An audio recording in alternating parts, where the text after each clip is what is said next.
নতুন মন্ত্রিসভায় মার্কিন রাষ্ট্রদূত পিটার হাসের উপস্থিতি ঘিরে চলছে নানা আলোচনা। সামাজিক যোগাযোগ মাধ্যম সহ বিভিন্ন জায়গায় আলোচনায় পিটার হাস। বর্তমান সরকারের নয়া পররাষ্ট্রমন্ত্রী হাসান মাহমুদ বলেন, টানা চতুর্থবার প্রধানমন্ত্রী হিসাবে শপথ নেয় শেখ হাসিনাকে অভিনন্দন জানিয়েছেন ঢাকায় নিযুক্ত মার্কিন রাষ্ট্রদূত পিটার ডি হাস। अस्सलाम वालेकुम व्यूअर्स, मैं हूं एहसान खान और आप देख रहे हैं हमारा यूट्यूब चैनल एहसान रिएक्शन विद एहसान। मैं उम्मीद करता हूं आप जहां भी होंगे एंजॉय करते होंगे, मज़े में होंगे और फिटफाट होंगे। नाज़रीन, अमेरिकन मीडिया रिपोर्ट कर रहा है स्पेशल बांग्लादेश के ऊपर और वो क्लास ले रहा है जो बाइडेन सरकार की और उनकी ठीक ठाक उसमें वो धुलाई भी कर रहा है और कह रहा है कि अगर आपने शेख हसीना की हुकूमत के साथ हाथ मिलाना ही था तो आपको 2021 से क्या ज़रूरत थी कि बांग्लादेश के ख़िलाफ़ इतना बड़ा महाज खोलने की, बांग्लादेश के ख़िलाफ़ इतना ज़्यादा जाने की, और बांग्लादेश के ख़िलाफ़ आपने वो काम किए जो बाइडेन ने जो नहीं करने चाहिए थे। यानी बांग्लादेश के बहुत ही एंटी समझा जाता है जो बाइडेन को, और डोनाल्ड ट्रंप को बांग्लादेश के हक में समझा जाता है, प्रो बांग्लादेश समझा जाता है डोनाल्ड ट्रंप को, जिसको अब जेल में फेंका हुआ है। और अब देखिए उनका इलेक्शन भी तो आने जा रहा है ना अमेरिका में, उसको नाअहल कराने की भी पूरी कोशिश हो रही है। लेकिन अब जो द गार्डियन, न्यूयॉर्क टाइम्स है ना अमेरिकन, उन्होंने इसके ऊपर बात की है। उन्होंने कहा है कि कोई फायदा नहीं हुआ अमेरिका को, और अमेरिका ने इतनी ज़्यादा अपने ताल्लुकात भी ख़राब किए बांग्लादेश के साथ, अपने रिलेशन में बहुत ही ज़्यादा डंट भी डाला, और जिसकी वजह से अब दोनों देशों में दूरियां भी पैदा हुई हैं। लेकिन वो कह रहे हैं कि पीटर हास जब ओथ सेरेमनी होती है शेख हसीना को मुबारकबाद देने के लिए चले जाते हैं, कॉन्ग्रेचुलेशन कहने के लिए चले जाते हैं, तो इसका मतलब ये है कि जो अमेरिका है उन्होंने शेख हसीना और बांग्लादेश की हुकूमत को एक्सेप्ट कर लिया है, घुटने टेक दिए हैं, उनकी पॉलिसी के साथ चलने के लिए तैयार हो चुके हैं। वो कह रहे हैं, जो द गार्डियन और द न्यूयॉर्क टाइम्स इसके ऊपर रिपोर्ट लिखी है, उन्होंने पूरे एक आर्टिकल आया है, उन्होंने कहा है कि देखें आपने इतना जोर लगाया लेकिन आप शेख हसीना से हार चुके हैं। आप दुनिया में रिजीम चेंज करते आए हैं, आपने कंबोडिया में किया, आपने अफगानिस्तान में पता नहीं क्या कुछ किया वहां पे, लेकिन आपको शिकस्त का सामना करना पड़ा। एक बार एक टाइम ऐसा आया, लेकिन आपने पाकिस्तान में रजीम चेंज किया, आपने इराक में जुल्म ढाए, आपने दुनिया भर में इसी तरह किया, लेकिन बांग्लादेश में जो बाइडेन सरकार बुरी तरह पिट गई है, उसकी पॉलिसी, उसकी साजिश नाकाम कर दी है बांग्लादेशियों ने। ये कौन कह रहा है, ये भी सुनने वाली है ना बात, ये खुद अमेरिकन बड़े बड़े न्यूज़ पोर्टल इसके ऊपर लिख रहे हैं, द गार्डियन कह रहा है और न्यूयॉर्क टाइम कह रहा है, वॉल स्ट्रीट जर्नल इसके ऊपर नाज़रीन लिख रहा है। तो आइए इसी के ऊपर वीडियो है, पहले वीडियो देखेंगे फिर इसके ऊपर बात करेंगे। वीडियो देखने से पहले चैनल को सब्सक्राइब कर लें, बेल आइकन भी प्रेस कर दें, वीडियो को लाइक भी किया करें और कमेंट सेक्शन में आप अपनी फीडबैक से हमें ज़रूर आगाह भी किया करें। जी वीडियो देखिएगा, 3, 2, 1 एंड क्यू। বাংলাদেশে নিযুক্ত মার্কিন রাষ্ট্রদূত পিটার হাস সব দলকে নিয়ে একটি নির্বাচনের চেষ্টা করেছিলেন তিনি, কিন্তু তার চেষ্টা সফল হয়নি। এমনকি সব দলকে নিয়ে সংঘাত দূরে থাক, বড় দুই দলকে চায়ের টেবিলেও বসাতে পারেননি পিটার হাস। নির্বাচনের আগে তার চেষ্টা যখন ব্যর্থ, অনেকটাই নিশ্চুপ মার্কিন এই কূটনীতিবিদ। তবে নির্বাচনের পরে নতুন মন্ত্রিপরিষদের শপথ অনুষ্ঠানে তার উপস্থিতি ঘিরে আবার শুরু হয়েছে আলোচনা।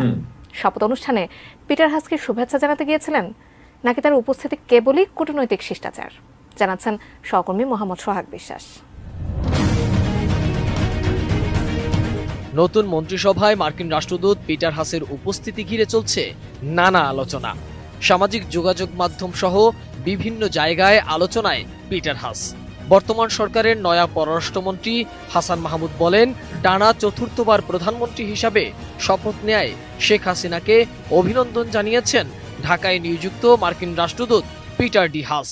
বঙ্গভবনে সরকারের শপথ নেওয়ার অনুষ্ঠানে, যেখানে মার্কিন রাষ্ট্রদূত, যুক্তরাজ্যের রাষ্ট্রদূত সহ ইউরোপিয়ান ইউনিয়নভুক্ত দেশগুলোর রাষ্ট্রদূতরা, সমস্ত দেশের রাষ্ট্রদূতরা, প্রায় সমস্ত দেশের রাষ্ট্রদূতরা ছিল, অর্থাৎ বর্তমান সরকারকে অভিনন্দন জানাতে তারা সবাই গিয়েছিল। দ্বাদশ সংসদের নতুন দায়িত্ব পাওয়া মন্ত্রী সাবের হোসেন চৌধুরী বৃহস্পতিবার সামাজিক যোগাযোগ মাধ্যম এক্সে পোস্ট করে লিখেছেন, বঙ্গভবনে বৃহস্পতিবার সন্ধ্যায় মন্ত্রিপরিষদের শপথ গ্রহণ অনুষ্ঠান শেষে পররাষ্ট্রমন্ত্রীর দায়িত্ব পাওয়া ডক্টর হাসান মাহমুদকেও শুভেচ্ছা জানিয়েছেন পিটার ডি হাস।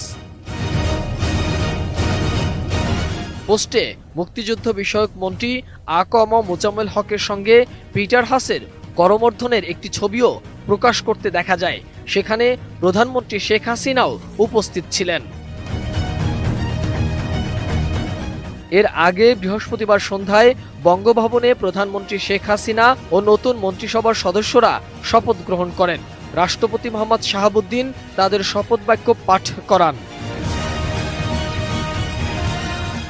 नंबर 1 शाबाश।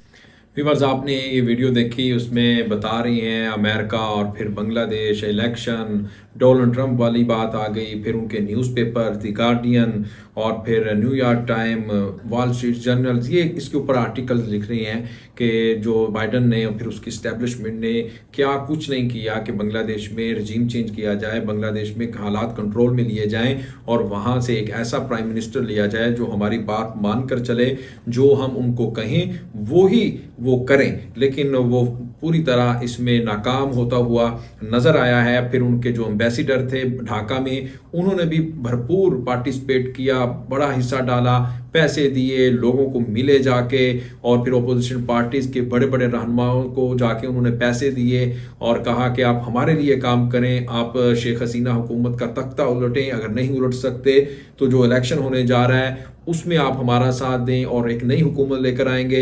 उन्होंने अपोजिशन अरकान को भारी भरकम पैसे भी दिए। फिर ये भी खबरें कुछ आ रही थी कि जो रिटायर्ड एक्स बड़े बड़े नाम थे इनके जर्नल्स के, आर्मी के जो लोग थे, कमांडो, उनको जाके इन्होंने कहा कि आप हमारा साथ दें, आप शेख हसीना की हुकूमत के ख़िलाफ़ साजिश करें और जो हम कहेंगे, आप कहेंगे, हम आपकी वही ख्वाहिश को पूरा करेंगे, आपकी रिक्वायरमेंट पूरी की जाएगी, लेकिन आप हमारा साथ दें। लेकिन जी इसके ऊपर कुछ 2-3 और जो सियासी बड़ी जमातें थी बांग्लादेश की, उन्होंने अमेरिका की इस साजिश को भी नाकाम बनाया।